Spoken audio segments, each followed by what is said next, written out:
En 95.9 Cámara FM llegó el momento de las noticias.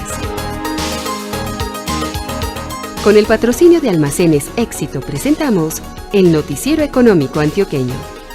Información local, nacional e internacional a la altura de todas las cabezas. Noticiero Económico Antioqueño. Desde 1975 dice cómo marchan los negocios. Director J. Enrique Ríos.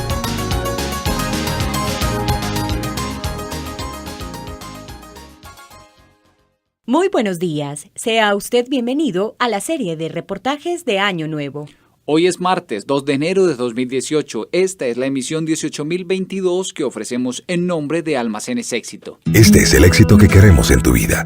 Que los días de la semana que nos visitas lo hagas feliz. Porque aquí te estaremos esperando con una sonrisa para servirte. Que si buscas ese ingrediente especial que le da el saborcito a tus comidas, lo encuentres. Que si quieres llevarte la mejor fruta o el mejor corte de carne para la comida de mañana, haya siempre alguien de nosotros dispuesto a servirte.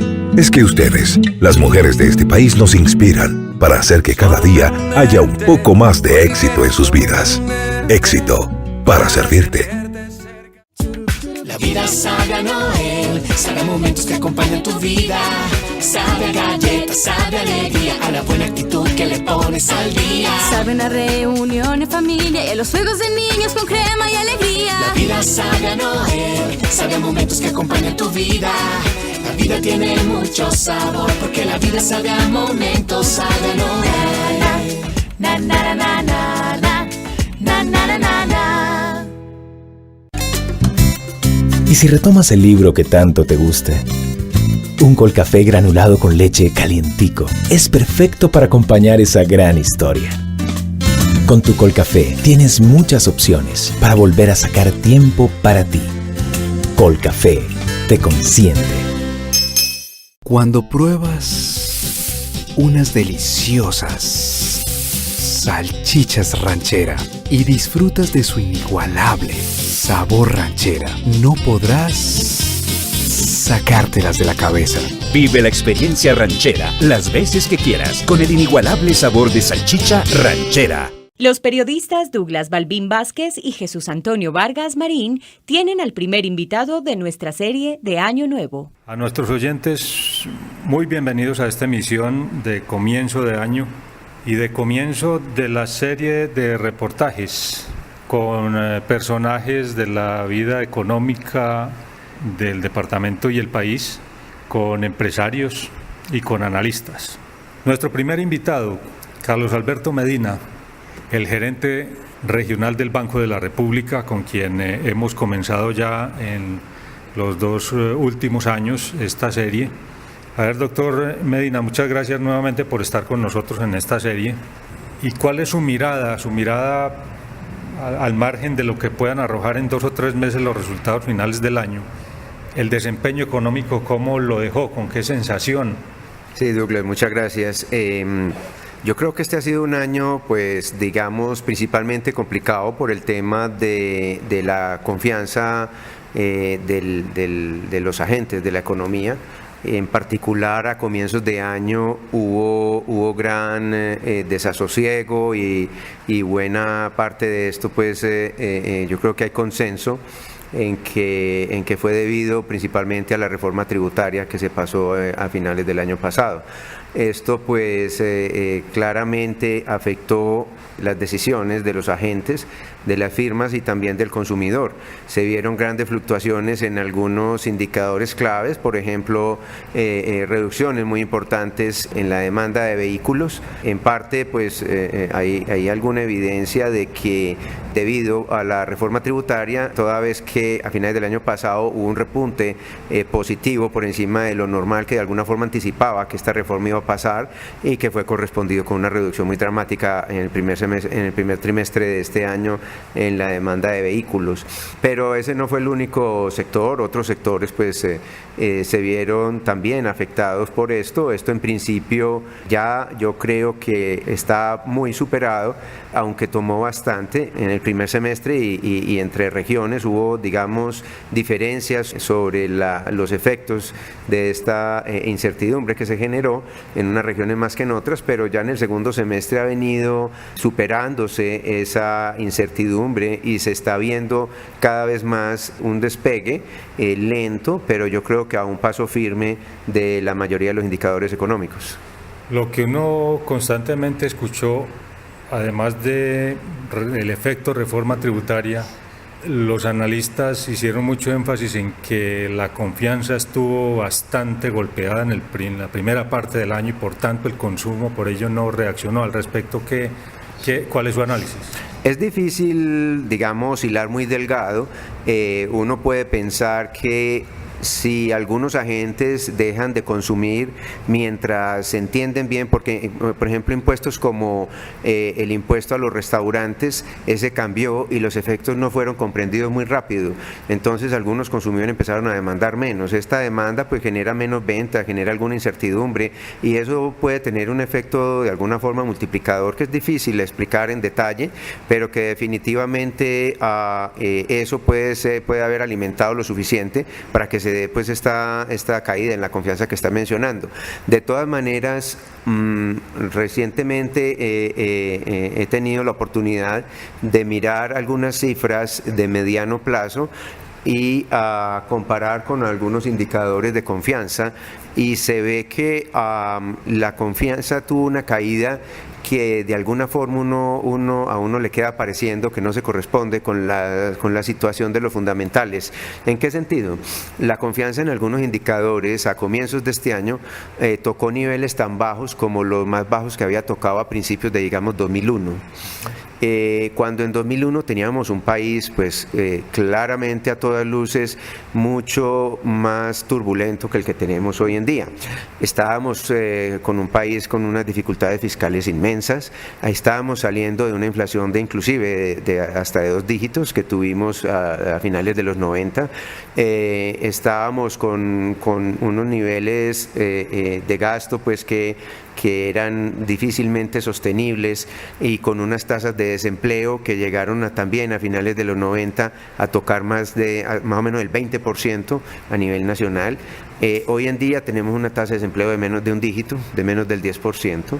Tenemos una tasa de inflación que se está acercando a la meta, tenemos una serie de indicadores que a todas luces son superiores, por lo cual uno esperaría que el clima de los negocios y la confianza estuviera en niveles claramente muy superiores a los que algunos indicadores estaban en principios de 2001, pero desafortunadamente están tan bajos como entonces, de manera que una vez uno mira los fundamentales, a pesar de ese desasosiego y zozobra en el clima de los negocios, uno ve muchas razones para ser optimista y pensar que esto se pueda superar con mucho más confianza que lo había hecho anteriormente.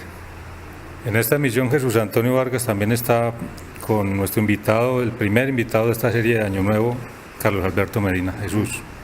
Douglas, muchas gracias. Y doctor Carlos Alberto, pues a ver, ¿será que los economistas se van a tener que volver psicólogos para entender que esto de la confianza como que está muy ligada con las emociones de la comunidad en general o de las personas en particular?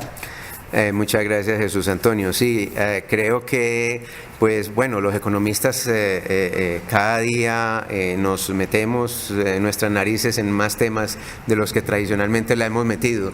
De hecho, pues el premio Nobel de este año, Richard Thaler, ha trabajado mucho el tema de la economía del comportamiento y han trabajado unos temas pues muy curiosos que inclusive a nosotros quienes trabajamos en estos temas nos sorprenden.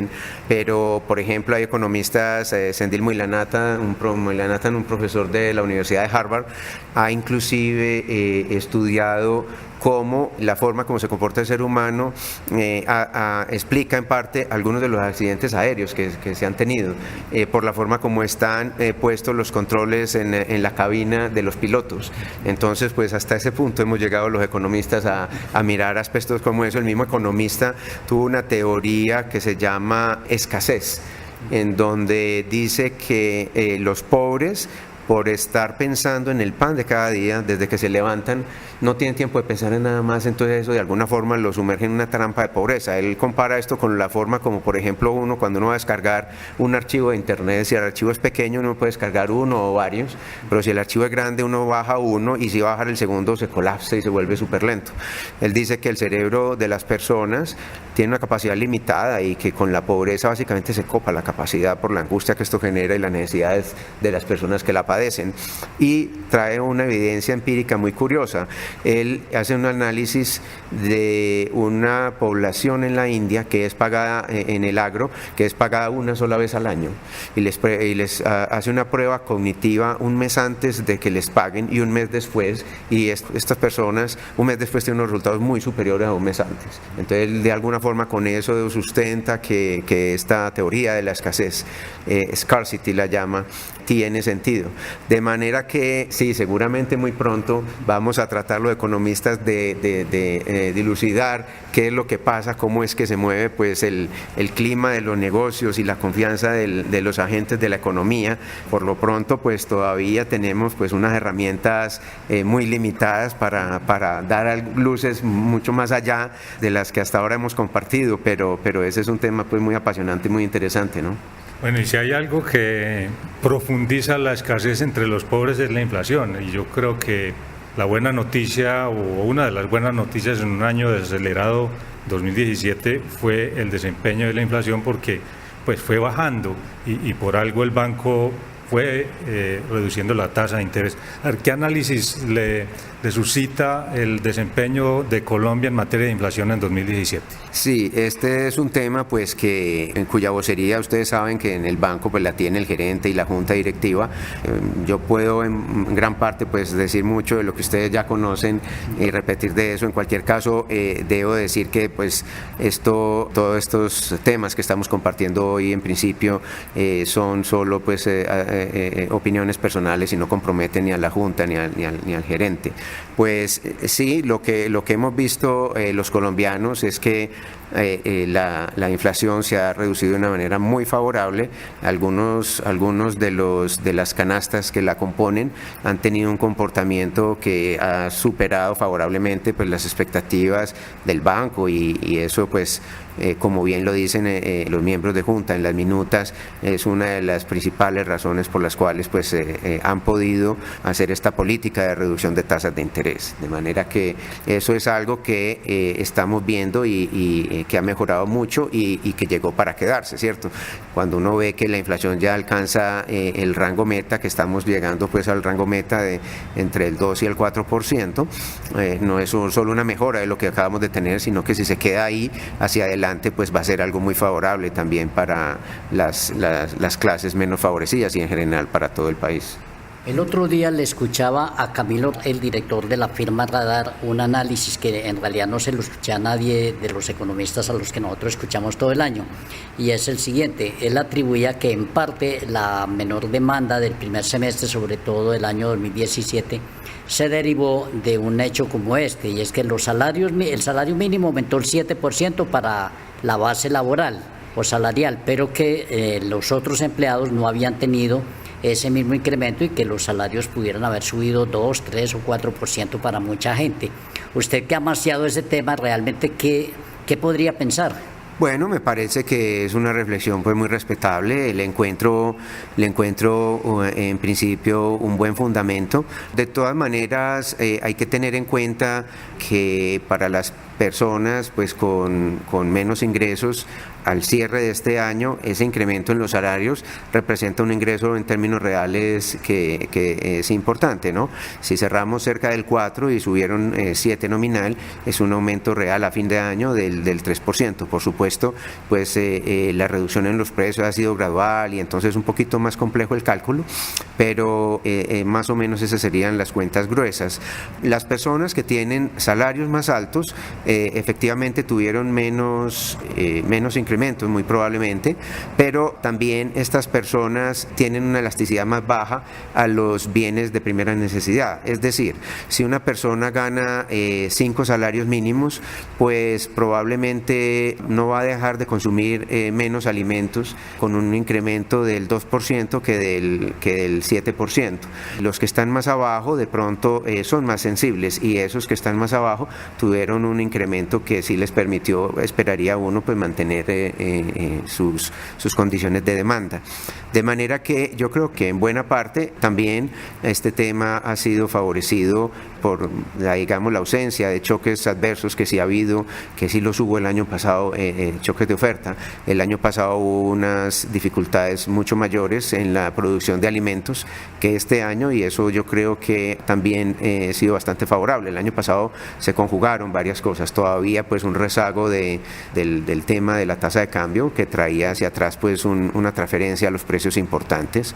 Se tuvieron unos choques de oferta importantes por el fenómeno del Niño y se tuvo también un paro camionero. Todas estas cosas pues complicaron muchísimo el manejo en el 2016. Este año pues afortunadamente ha tenido menos de ese tipo de contingencias, y yo creo que en general los colombianos podemos estar bastante satisfechos por la forma como afortunadamente ha evolucionado el nivel de precios. Desde el punto de vista sectorial, ¿qué sectores vio bien y qué sectores de pronto no correspondieron con las expectativas?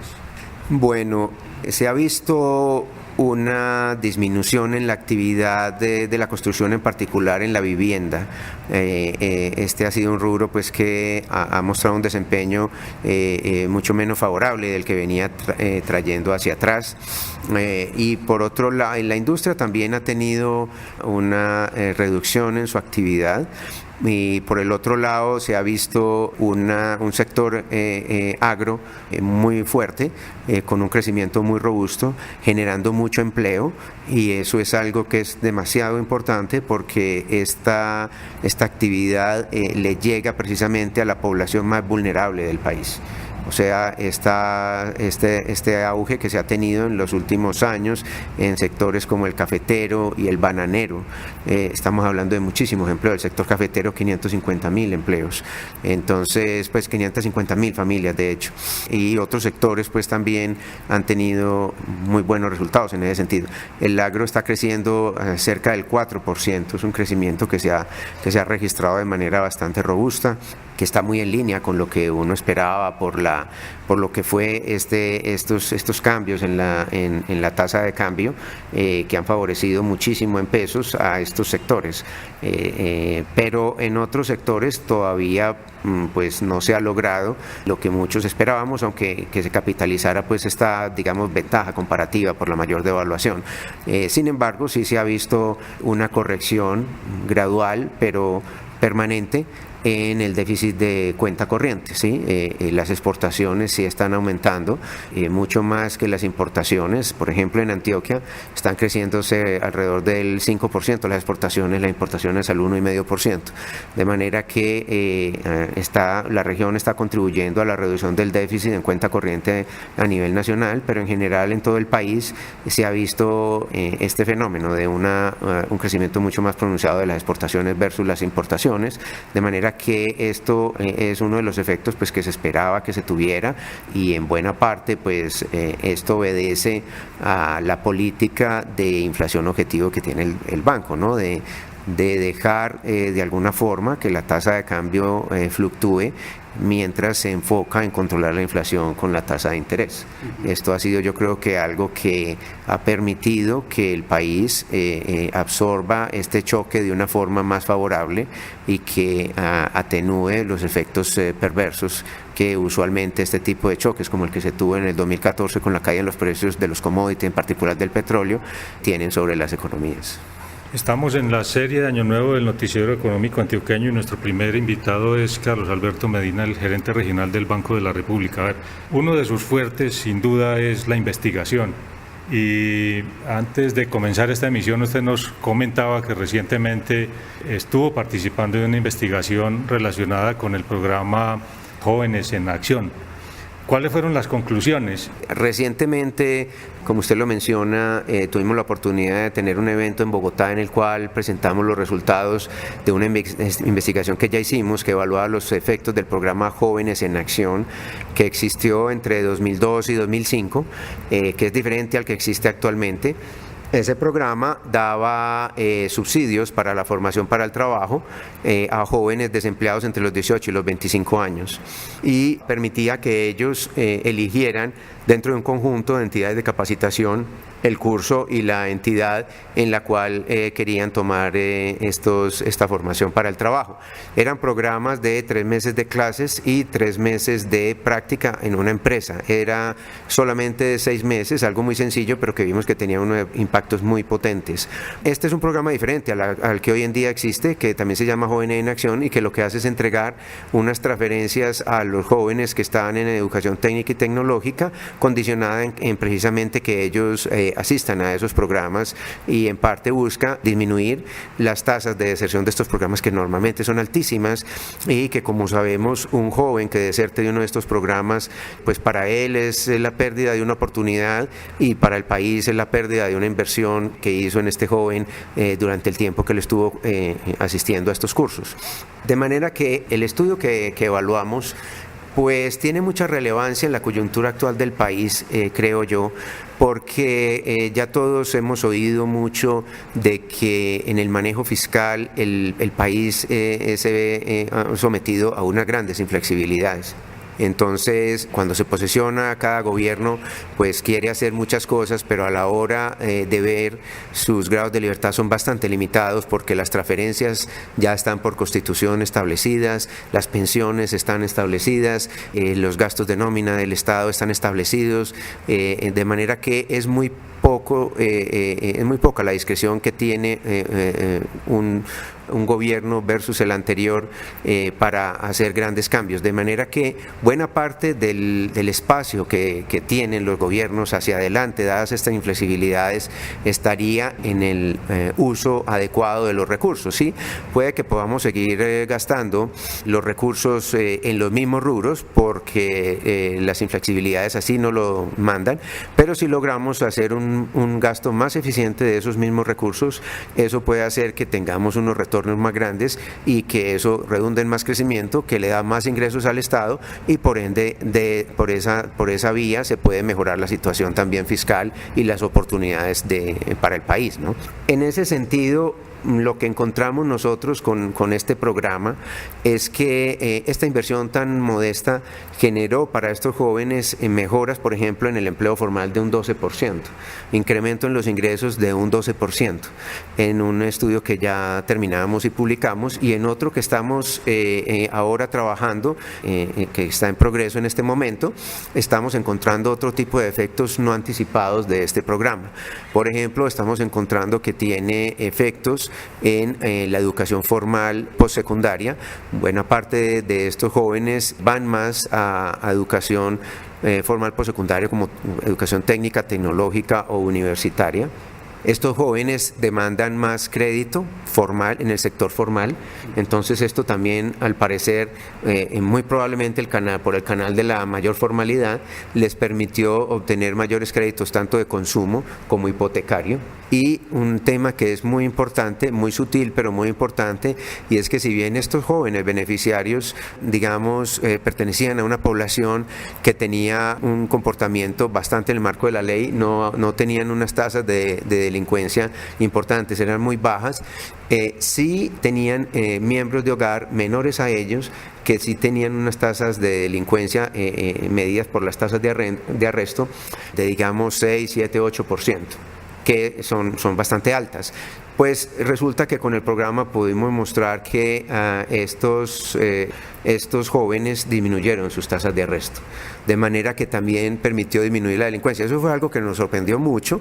Nosotros normalmente, digamos, el economista es muy llamado a pensar que para combatir la delincuencia se requiere mucho de la disuasión vía el ejercicio de la ley.